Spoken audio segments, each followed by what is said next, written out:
민수기 31장 25절에서 54절 우리 한 절씩 교독하겠습니다. 저부터 읽겠습니다. 여호와께서 모세에게 말씀하여 이르시되 너는 제사장 엘라살과 회중의 수령들과 더불어 이 사로잡은 사람들과 짐승들을 계수하고 그 얻은 물건을 반분하여 그 절반은 전쟁에 나갔던 군인들에게 주고 절반은 회중에게 주고 전쟁에 나갔던 군인들은 사람이나 소나 아기나 양떼의 500분의 1을 여호와께 드릴지니라. 곧 이를 그들의 절반에서 가져다가 여호와의 거제로 제사장 엘르아살에게 주고 또 이스라엘 자손이 받은 절반에서는 사람이나 소나 낙이나 양떼나 각종 짐승 50분의 1을 가져다가 여호와의 성막을 맡은 레위인에게 주라. 모세와 제사장 엘르아살이 여호와께서 모세에게 명령하신 대로 하니라.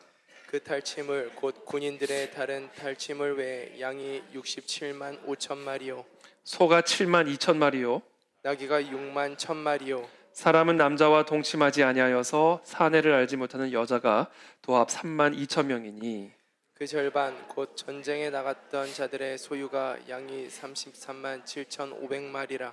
여호와께 곡물로 드린 양이 675요 소가 3만 6천 마리라.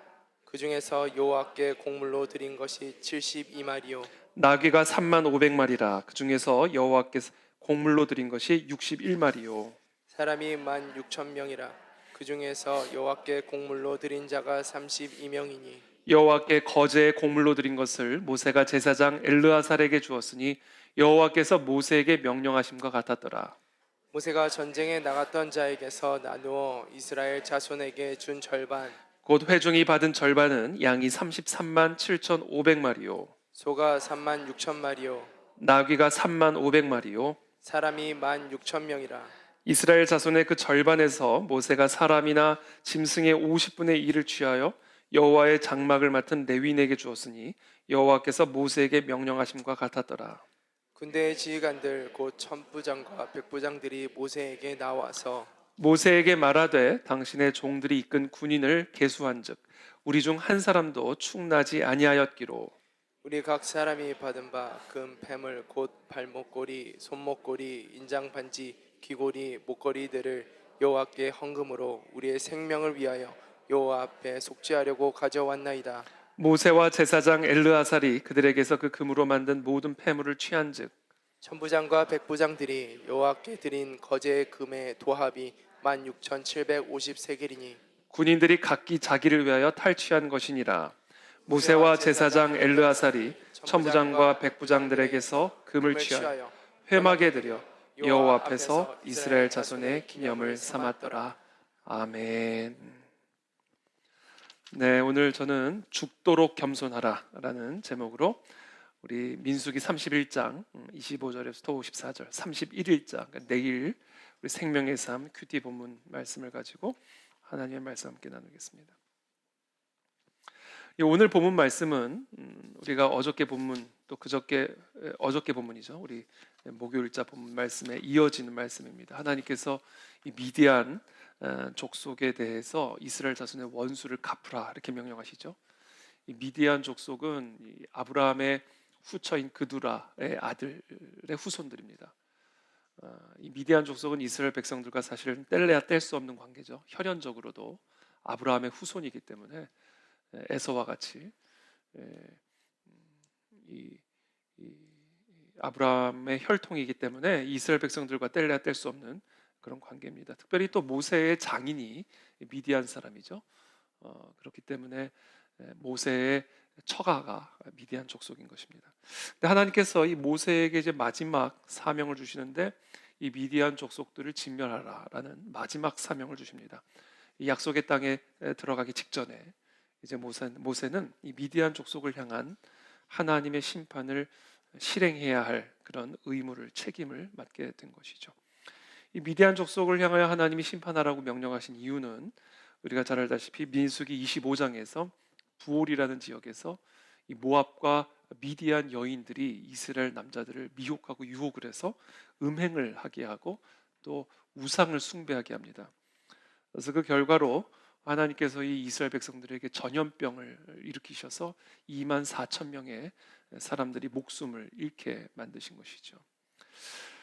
하나님께서는 그래서 그 결과로 이 미디안 족속을 향한 하나님의 심판을 명령합니다. 이 미디안 여인들의 유혹으로 말미암아 이스라엘 백성들이 음행을 저지르게 되었고 우상을 숭배하게 되었기 때문에 하나님은 그들의 이스라엘 백성들의 그 음행과 우상 숭배의 죄를 심판하셨지만 동시에 그와 같은 유혹과 미혹을 일으킨 미디안 족속에 대한 하나님의 심판을 이제 명령하시죠. 그 미디안 족속들을 진멸하고 어마어마한 전리품을 이제 수거해 오게 됩니다. 이게 오늘 본문의 내용이에요. 오늘 보시다시피 뭐 엄청난 양과 또 소와 나귀들 거의 뭐 엄청난 수입니다. 단위가 만 단위예요. 7만 2천 마리, 6만 1천 마리 다 이 만 단위입니다. 게다가 남자와 동침하지 않은 여자들을 데려와서 포로로 또 다 데리고 오게 하시죠. 3만 2천 명 이렇게 엄청난 전리품을 취해 오게 됩니다. 그래서 오늘 본문 말씀은 그렇게 이 미디안 족속을 진멸하고 가져오게 된 그 전리품을 어떻게 분배할 것인지에 대한 그 분배 원칙을 오늘 우리에게 이스라엘 백성들에게 지금 지시하고 계시는 말씀입니다. 그런데 오늘 본문을 여러분들이 읽으셔서 아시겠지만 좀 언뜻 이렇게 좀 납득이 좀 잘 되지는 않습니다. 25절부터 보면 여호와께서 모세에게 말씀하여 이르시되 너는 제사장 엘르아살과 회중의 수령들과 더불어 이 사로잡은 사람들과 짐승들을 계수하고 그 얻은 물건을 어떻게 하라고 되어 있어요? 반분해라. 오늘날로 따지면 반띵해라 얘기입니다. 절반으로 나누어라. 그래서 그 절반은 전쟁에 나갔던 군인들에게 주고 절반은 회중에게 줘라. 정확하게 50대 50으로 나누라는 거예요. 아니 여러분 상식적으로 전쟁에 나가서 정말 목숨을 걸고 이 미디안 족속과 전쟁을 해서 이 전리품을 가져온 군인들이 100% 다는 아닐지라도 적어도 7대 3, 8대 2 또는 9대 1 정도로 분배하는 것이 그것이 정의로운 것 아닙니까? 그것이 셈법에 맞지 않습니까? 생명을 걸고 가져온 생명을 걸고 전쟁에서 승리하고 돌아온 군인들과 안전한 가옥에 머물러 있었던 회중과 아니 어떻게 이 전리품을 정확하게 반으로 5대 5로 나누게 하실 수가 있습니까? 어쨌든 하나님이 오늘 말씀하시는 그 전리품의 분배 원칙은 5대 5입니다. 그리고 또 이어서 28절에 이렇게 말씀하십니다. 전쟁에 나갔던 군인들은 사람이나 소나 나귀나 양떼 500분의 1을 여호와께 드려라. 자, 반대 반으로 나눈 다음에 군인들은 자신들이 갖게 된 그 반의 500분의 1을 여호와께 바쳐라. 그것을 거제로 제사장 엘르아살에게 줘라 이렇게 말씀하십니다. 그리고는 회중들, 그러니까 이스라엘 자손들이죠. 전쟁에 나가지 않은 이스라엘 자손, 또 절반을 받았잖아요. 그 절반을 받은 이스라엘 자손은 50분의 1을 성막을 맡은 레위인에게 가져다 줘라 이렇게 명령하십니다. 그러니까 실질적으로 갖게 되는 것은 군인들이 더 많기는 합니다. 그렇죠? 왜냐하면 똑같이 절반을 나눴지만 그 중에 500분의 1을 군인들은 제사장 엘르아살에게 주고 이스라엘의 회중들은 50분의 1을 레위인, 그러니까 성막을 맡은 레위인들에게 가져다 줘야 됐기 때문에 결과적으로는 군인들이 더 많이 갖게 되는 것이죠. 그래서 그 내용을 쭉 기록합니다. 그래서 구체적인 마리수, 사람 수를 쭉 나열을 하고 있습니다. 그리고 나서 이제 48절에 또 계속해서 말씀하십니다. 군대의 지휘관들, 곧 천부장과 백부장들이 모세에게 나와서 모세에게 말하되 당신의 종들이 이끈 군인을 계수한즉 우리 중 한 사람도 충나지 아니하기로. 전쟁에 나가는데요, 한 사람도 죽질 않은 거예요. 다 살아 들어온 겁니다. 그러니까 이 군인들이 뭐라고 모세에게 말을 하냐면 우리 각 사람이 받은 바 금패물, 발목걸이, 손목걸이, 인장반지, 귀걸이, 목걸이들을 다 여호와께 헌금으로 드리게 해주셔서 우리의 생명을 위해 여호와 앞에 드리게 해달라. 속전이다. 그렇죠? 우리의 생명을 하나님께서 지켜주신 것에 대한 은혜의 표시로, 감사의 표시로 이 헌금을 드리겠다 이렇게 말씀하고 계시는 것이죠. 그게 오늘의 내용입니다. 그게 오늘 본문의 내용입니다. 저는 오늘 이 본문을 묵상하면서 결과적으로는 물론 군인들이 더 많이 갖게 되긴 했지만 이와 같은 분배 원칙을 통해서 5대 5로 나누고 그리고 500분의 1, 50분의 1을 또 레위인과 제사장에 갖다 주게 함으로써 하나님께 바치게 하고 그리고 전부 다 살아 돌아온 군인들이 자신의 모든 금폐물들을 하나님께 감사의 제물로 드리고 이 모든 본문을 통해서 저는 무엇을 하나님께서 오늘 우리에게 말씀하고 계시는 것이냐면 모든 것이 다 하나님의 은혜라는 거예요.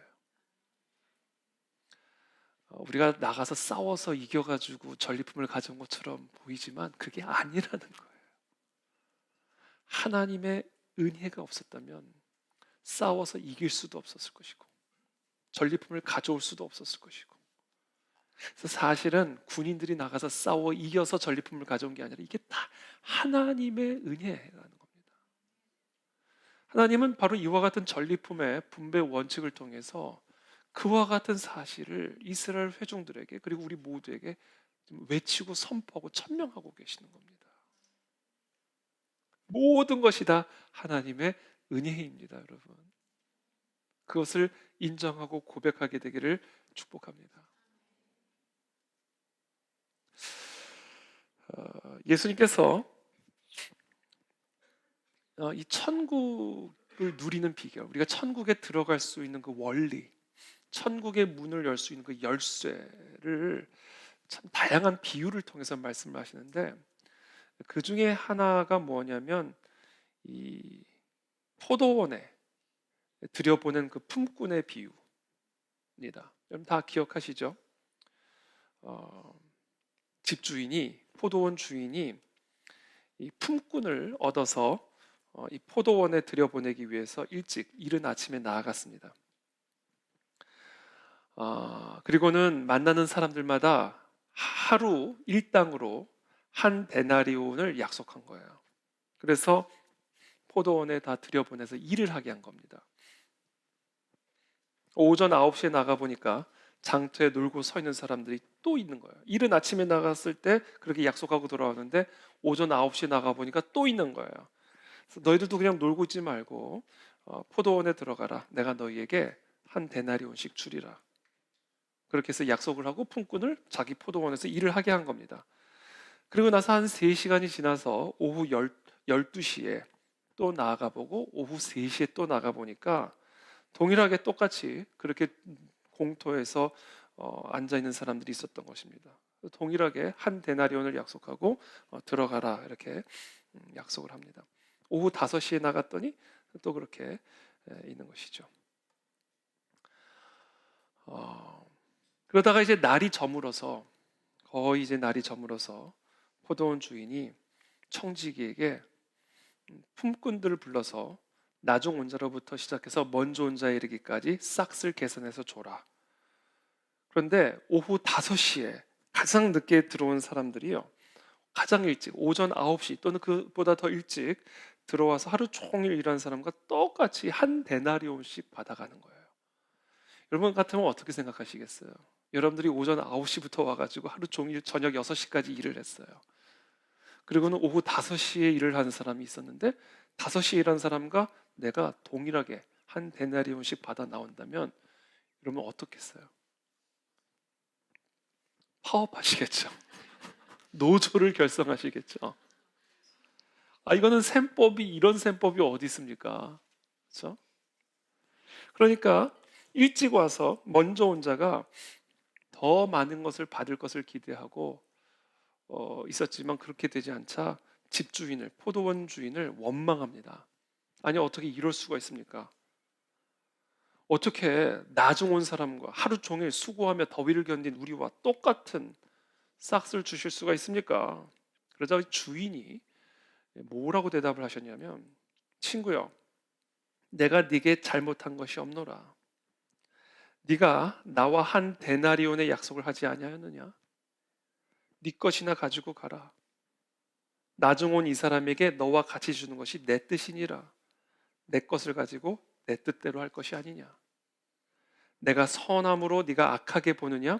이와 같이 나중된 자로서 먼저 되고 먼저 된 자로서 나중되리라.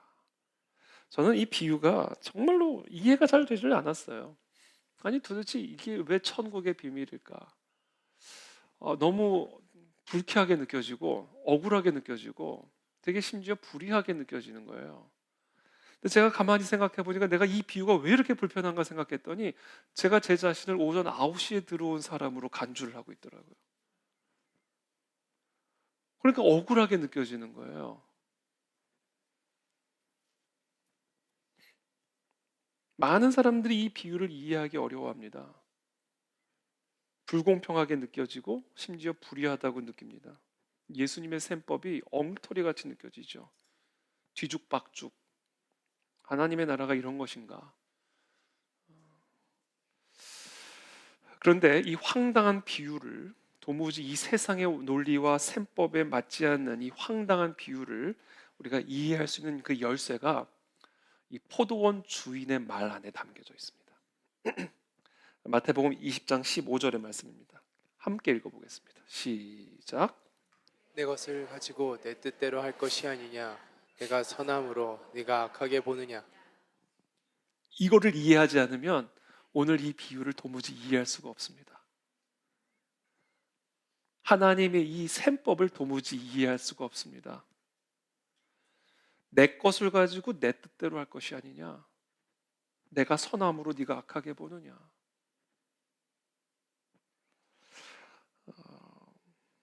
우리가 이 비유를 이상하게 생각하는 이유는 내가 받아야 할 싹쓸요, 나 중심적으로 이해하고 있기 때문에 그런 거예요.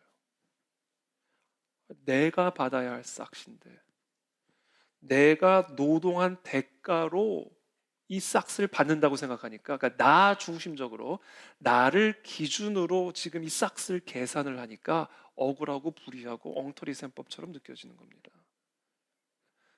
계산의 기준이 나예요. 내가 몇 시에 와서 일을 했고 얼마나 일을 했고 얼마나 고생을 했는지 내가 기준이란 말이에요.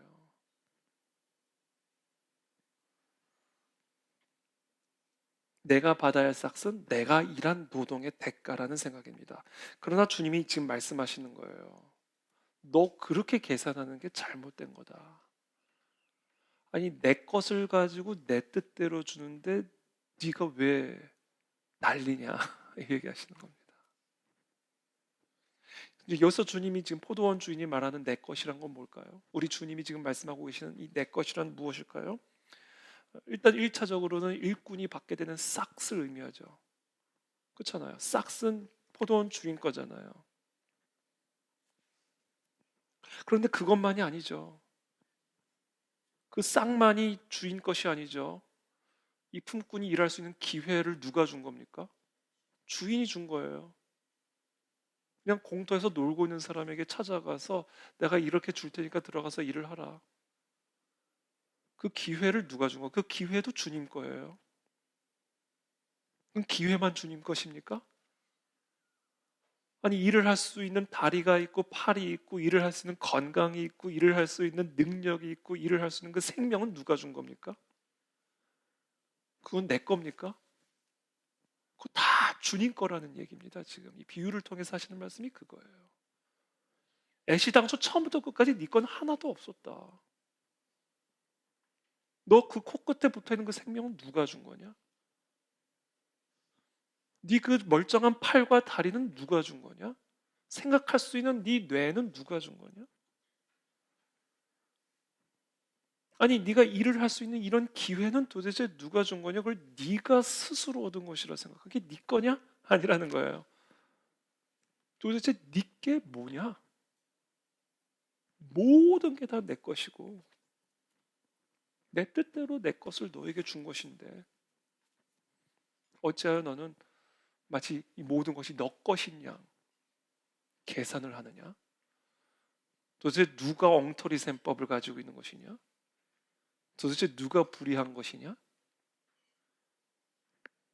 그러므로 내가 선한데 나를 악하게 보느냐?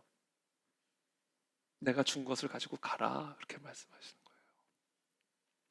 그러니까 이제 이 셈법이 이해가 되죠. 그러니까 여러분, 우리가 갖고 있는 모든 것이 다 아버지의 것, 주님의 것이라는 것을 우리가 인정하지 않고 살면요, 세상에는 불이 천지고 하나님은 정말 불공평한 분이시고 이해가 되지가 않는 거예요. 원망과 불평, 엉터리 셈법으로.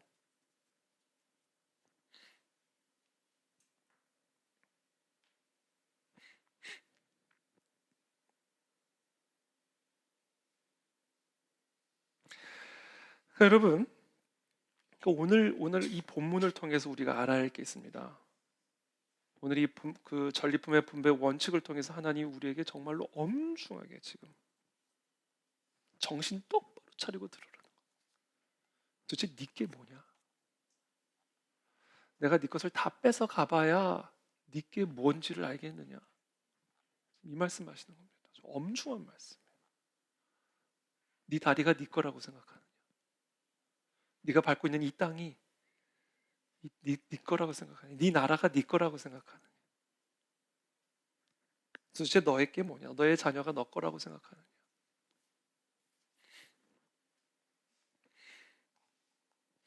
우리가 지금 갖고 있는 것 또는 우리가 지금 누리고 있는 것, 이것은 당연한 게 아니에요. 모든 것이 다 하나님의 것이고요. 하나님이 우리에게 선물로 주신 거예요. 그 하나님의 선물을 하나님의 은혜라고 부르는 겁니다. 은혜예요, 은혜. 내가 태어난 것도 은혜예요. 누구는 빛도 보지 못하고 엄마 뱃속에서 죽은 사람들도 많아요. 누구는 태어났지만 우리처럼 건강한 사지를 가지고 못 사는 사람들도 많이 있습니다. 어떤 사람은 천수를 누리기도 하지만 어떤 사람은 10대에 20대에 요절을 하는 사람들도 많아요. 여러분, 우리가 우리 게 아닙니다. 우리가 이것을 인정하지 않는 한 우리는 올바로 세상을 바라볼 수가 없어요. 우리의 예배는 올바른 예배가 될 수가 없습니다. 어디서 감히 요구를 합니까? 어디서 감히 따질 수가 있겠어요? 어떻게 그런 예배를 우리가 예배라고 부를 수가 있겠습니까? 하나님께 뭘 맡겨놓은 게 아니잖아요. 모든 건 하나님의 거예요. 그리고 그 하나님이 뜻대로 우리에게 주시는 겁니다. 한 데나리온을 주시든 두 데나리온을 주시든 누구든 오전 9시에 부르든 누구든 오후 5시에 부르든 다 주인 마음인 거예요. 우리는 그분으로부터 받은 존재일 뿐입니다.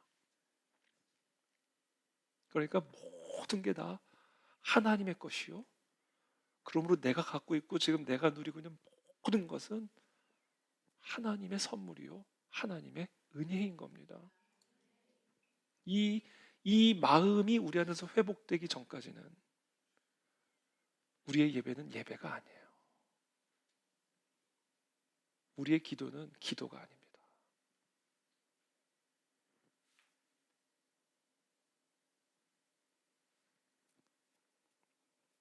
그러므로 오늘 우리가 함께 읽은 이 민수기의 말씀 그리고 이 마태복음 20장에 기록된 이 포도원 품꾼의 이 모든 비유는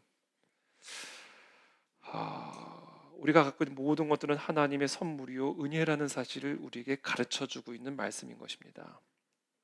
천국은 바로 그와 같은 하나님의 은혜로만 들어갈 수 있음을, 천국은 오직 하나님의 은혜로만 누릴 수 있음을 우리에게 가르쳐 주는 거예요. 그 은혜를 인정하지 않는 한, 그 은혜에 대해서 깨달음을 얻지 않는 한, 그 은혜를 인정하지 않는 한 우리는 천국의 문을 열 수가 없다라는 겁니다. 바로 이 하나님의 선물이라는 것, 하나님의 은혜라는 것을 마음 깊이 겸손하게 인정하는 것, 그것이 바로 천국의 문을 여는 열쇠입니다. 그 순간 하나님의 나라와 통치가 우리의 삶에 임하게 될 줄을 믿습니다.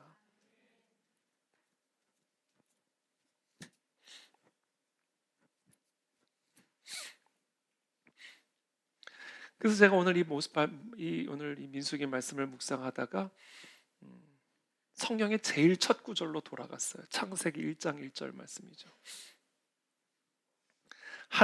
태초에 하나님이 천지를 창조하시니라. 그래요, 여러분, 태초에 여러분들 계셨어요? 태초에 하나님이 천지를 창조하실 때 뭐 이것저것 요청을 한 일이 있습니까? 아무것도 없는 무에서 하나님이 천지 만물 우주 세계를 창조하신 거예요. 우리는 그때 존재하지도 않았던 존재입니다. 이 세상에 존재하는 모든 게, 이 아름다운 꽃부터, 하여튼 이 세상에 존재하는 모든 게 다 하나님에 의해서 창조되었고 존재하게 되었고, 그렇기 때문에 이 세상에 존재하는 모든 것은 다 하나님 거예요. 그리고는 쭉 창조의 그 기사가 기록이 되어 있죠. 창세기 1장 2절부터 보면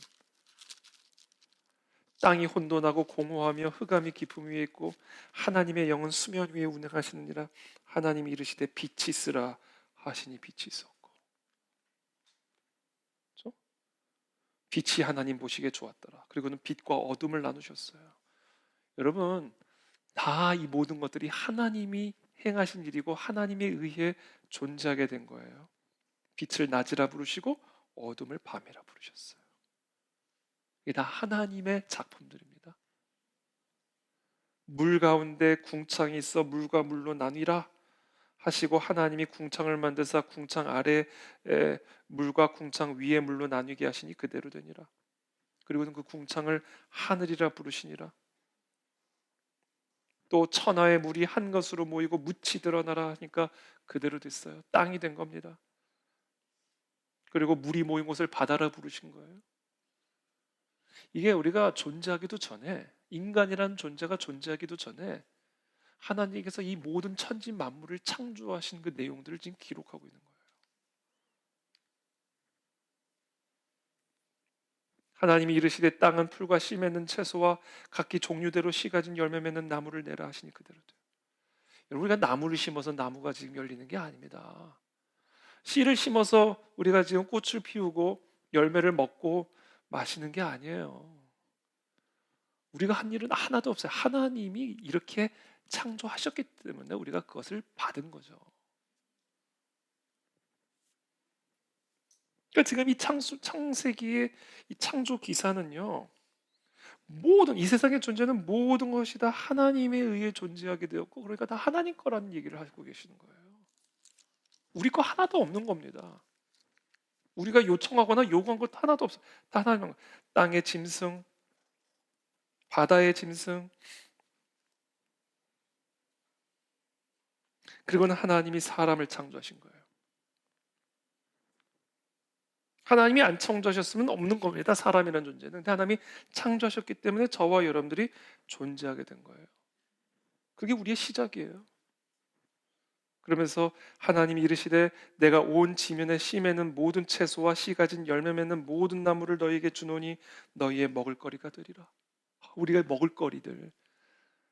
여러분, 그거 우리가 지금 열심히 일을 해가지고 월급을 받고 일당을 받아가지고 그것을 우리가 사서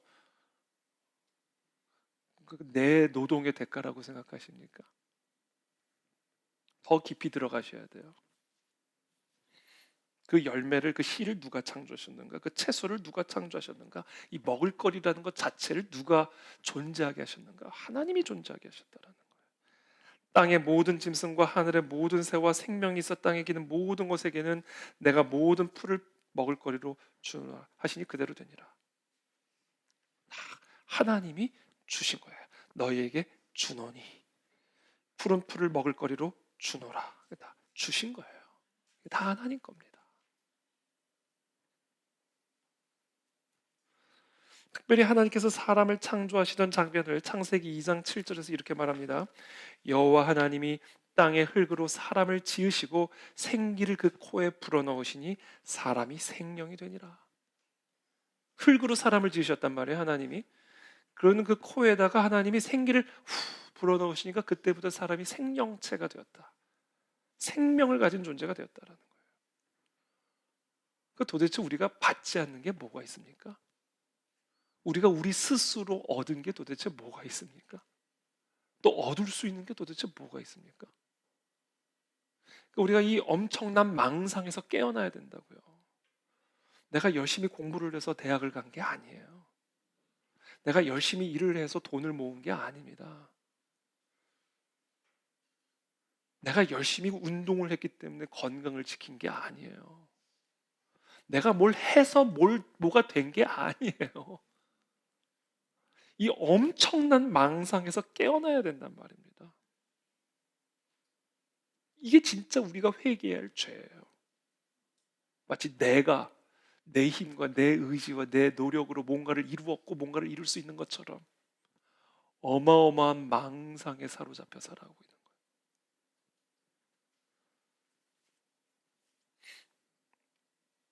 우리가 갖고 있는 것, 코끝의 생기부터 모든 것, 우리의 육체에 이르기까지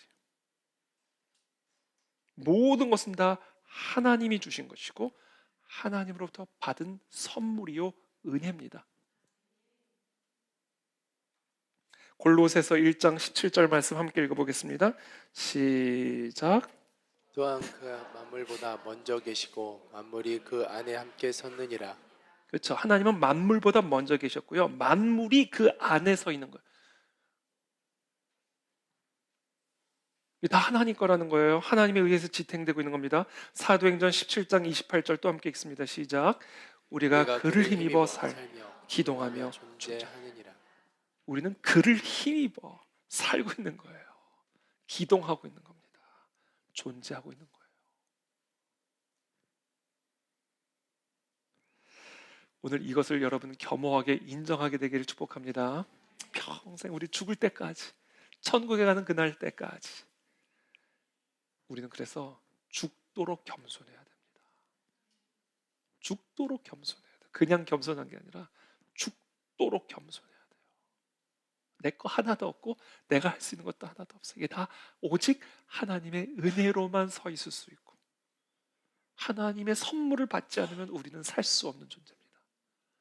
그렇기 때문에 우리 그리스도인들은, 하나님의 자녀들은, 인간은 정말 죽을 힘을 다해서 겸손해야 돼요.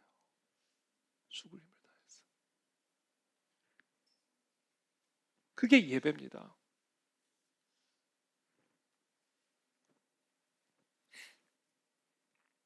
자, 모든 것이 다 하나님의 것이라는 말은 모든 걸 하나님 마음대로 하실 수 있다는 말이에요. 내가 내 것을 가지고 내 뜻대로 하겠다는데, 우리 주님이 포도원 주인의 비유를 통해서 말씀하시는 거죠. 아니, 내 것이다. 그러니까 내 뜻대로 한다.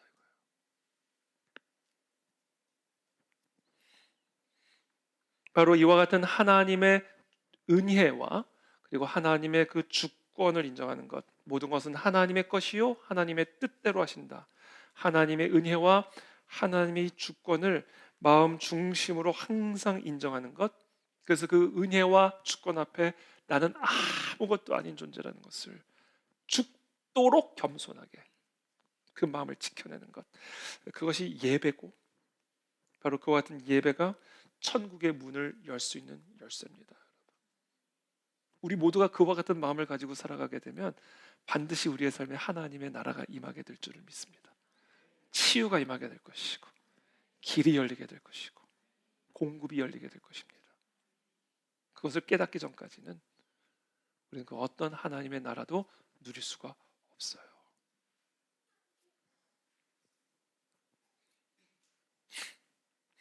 우리는 그 대표적인 그 사례를 욥을 통해서 배우게 되죠. 우리 욥기 1장 21절의 말씀 한번 다 같이 읽어보겠습니다. 시작. 내가 모태에서 알몸으로 나왔사온즉 또한 알몸이 그리로 돌아가올지라. 주신 이도 여호와시오 거두신 이도 여호와시오니 여호와의 이름이 찬송을 받을지니이다. 이 하나님의 은혜와 하나님의 주권을 가장 완벽하게 표현하고 있는 기도입니다. 이게 바로 죽도록 겸손한 인간의 가장 완벽한 기도와 예배의 본이에요. 내가 모태에서 알몸으로 나왔은즉 또 알몸이 그리로 돌아갈지라. 나는 정말 아무것도 아니거든. 하나님이 허락하셔서 태어났고 하나님이 부르시면 가는 그런 존재다. 그러므로 그 사는 동안에 주신 분도 하나님이시고 그 하나님이 주신 그 하나님께서 그것을 다시 거두어 가시는 분도 하나님이시고 이 모든 것이 하나님의 선물이요 이 모든 것이 하나님의 주권이다. 그러므로 여호와의 이름만이 찬송을 받을지로다. 여러분 이게 가장 완벽한 예배의 자세. 모든 상황 속에서 우리는 바로 이 기도와 찬양을 입에 달고 살아야 됩니다. 이것이 바로 죽도록 겸손한 자세예요.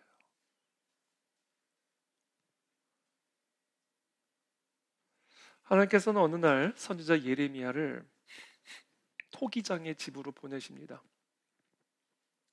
너는 일어나 토기장의 집으로 내려가라. 내가 거기에서 내 말을 네게 들려주리라. 내가 토기장의 집으로 내려가서 본즉 그가 농로로 일을 하는데 진흙으로 만든 그릇이 토기장의 손에서 터짐에 그가 그것으로 자기 의견에 좋은 대로 다른 그릇을 만들더라. 여러분 다 보신 적이 있죠? 연상해 보세요. 그렇죠? 그때의 여호와의 말씀이 내게 임하니라 이르시되 여호와의 말씀이니라 이스라엘 족속아 이 토기장이가 하는 것 같이 내가 능히 너에게 행하지 못하겠느냐? 이스라엘 족속아 진흙이 토기장의 손에 있음 같이 너희가 내 손에 있느니라. 네 나라가 내 손에 있느니라. 이 우주가 내 손 안에 있느니라. 내가 어느 민족이나 국가를 뽑거나 부수거나 멸하려 할 때에 만일 내가 말한 그 민족이 그의 악에서 돌이키면 여기서 말하는 악이란 뭘까요? 교만이에요. 죽으려고 교만한 거예요. 죽도록 겸손해하지 않고. 그렇게 그 악에서 돌이키면 그래서 그 죽도록 겸손하면 하나님의 은혜와 주권을 죽도록 인정하면 내가 그에게 내리기로 생각하였던 재앙에 대하여 뜻을 돌이키겠고 내가 어느 민족이나 국가를 건설하거나 심으려 할 때에 만일 그들이 나 보기에 악한 것을 행하여 내 목소리를 청종하지 아니하면 하나님의 은혜와 주권을 죽을 힘을 다하여 인정하지 않으면 겸손하지 않으면 내가 그에게 유익하게 하리라고 한 복에 대하여 뜻을 돌이키리라. 그러므로 이제 너는 유다 사람들과 예루살렘 주민들에게 말하여 이르기를 여호와의 말씀에 보라 내가 너에게 재앙을 내리며 계책을 세워 너희를 치려 하노니 너희는 각기 악한 길에서 돌이키며 너희의 길과 행위를 아름답게 하라 하셨다 하라. 이게 지금 이 나라 이 민족 한국 교회를 향한 하나님의 말씀입니다. 오늘 이 설교를 몇 명이나 바깥에 있는 분들이 듣게 될지 듣고 있을지는 모르겠습니다만 전 적어도 지금 이 자리에 모이는 저와 여러분들만이라도 정말 이 하나님의 은혜와 하나님의 주권을 마음 중심으로 인정하며 죽도록 하나님 앞에 우리 스스로를 낮추면 하나님이 우리를 향한 이 모든 재앙과 이 모든 심판을 하나님께서 거두어 가시고 다시금 이 나라 이 민족을 향하여 하나님의 복이 임하게 될 줄을 믿습니다.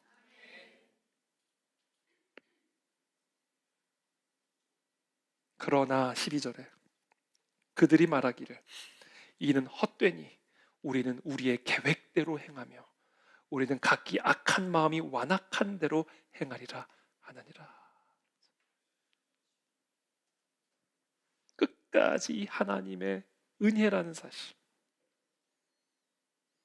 하나님의 이 주권에 대하여 끝까지 인정하지 않고 내 계획, 내 힘, 인간의 노력, 인간의 목소리, 인간의 의지를 가지고 우리가 우리 스스로를 구원하겠다.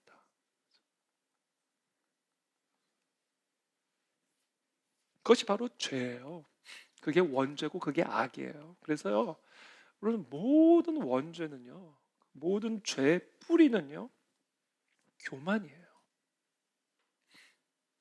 모든 것이 하나님의 것이요, 하나님으로부터 받은 은혜의 선물이라는 것을 인정하지 않고, 그 하나님의 주권적인 뜻을 우리가 인정하지 않고, 마치 내가 내 지혜와 내 능력으로 스스로 무언가를 할 수 있는 것처럼 스스로 웅덩이를 파는 이 교만함이, 이 오만함이 모든 죄의 뿌리인 원죄입니다.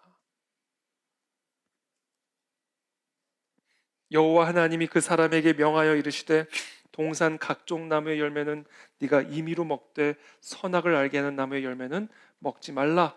네가 먹는 날에는 반드시 죽으리라 하시니라. 하나님이 지금 그것을 선악과를 통해서 명령하신 거였거든요. 이 모든 게 다 너에게 준 선물이다. 에덴 동산에 있는 거 다 네 거다. 그러나 동시에 그 모든 것이 하나님이 주신 것이라는 것을 아주 그냥 뼛속에 새겨 주시기 위해서 선악과를 심어 주시고 먹으면 죽는다고 말씀하신 거예요.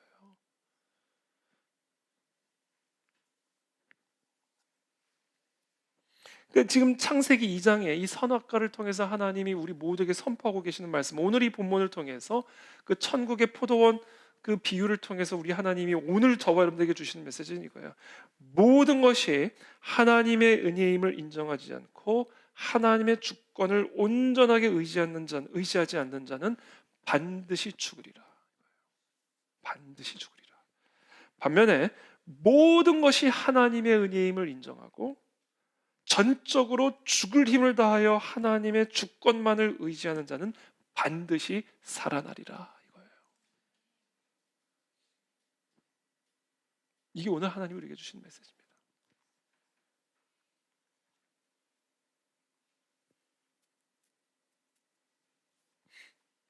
그래서 그래서 6일 동안 창조한 후에 7일째 안식일을 주신 거예요. 여러분 이 안식일 계명은 10계명에서 4계명이죠. 그렇죠? 우리 10계명을 크게 두 개로 분류를 하죠. 1계명에서 4계명과 5계명에서 10계명. 4대 6으로 나눠져 있죠. 1계명부터 4계명은요. 사실은 하나예요. 나 외에 다른 신은 없다. 모든 것이 나의 은혜고 모든 것이 나의 주권에 속한 것이다라는 것을 가르쳐 주시기 위한 거예요. 그것을 1계명, 2계명, 3계명에서 가르쳐 주십니다.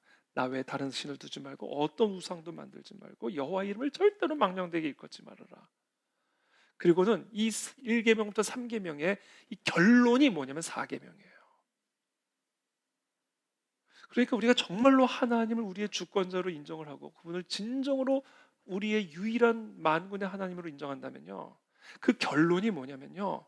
하던 일을 다 멈추라 이거예요. 그리고 안식을 취하라는 겁니다. 그렇게 함으로써 하나님의 은혜임을 모든 것이 하나님의 은혜임을 그리고 모든 것이 하나님의 주권에 속한 것임을 인정하라는 거예요. 그게 안식일 계명의 본질이고 사실은 1계명부터 4계명의 결론입니다. 그러니까 안식일을 지키라는 거예요. 하나님 외에 다른 신은 없으니까 그러니까 안식일을 지키라는 거예요. 하던 일을 멈추라는 거예요. 그리고 하나님의 은혜를 전심으로 인정하면서 죽도록 겸손하라는 거예요. 그리고 그 죽도록 겸손한 마음을 가지고 6일 동안 일을 하라는 거예요. 그렇지 않으면 파수꾼의 경성함이 허사다.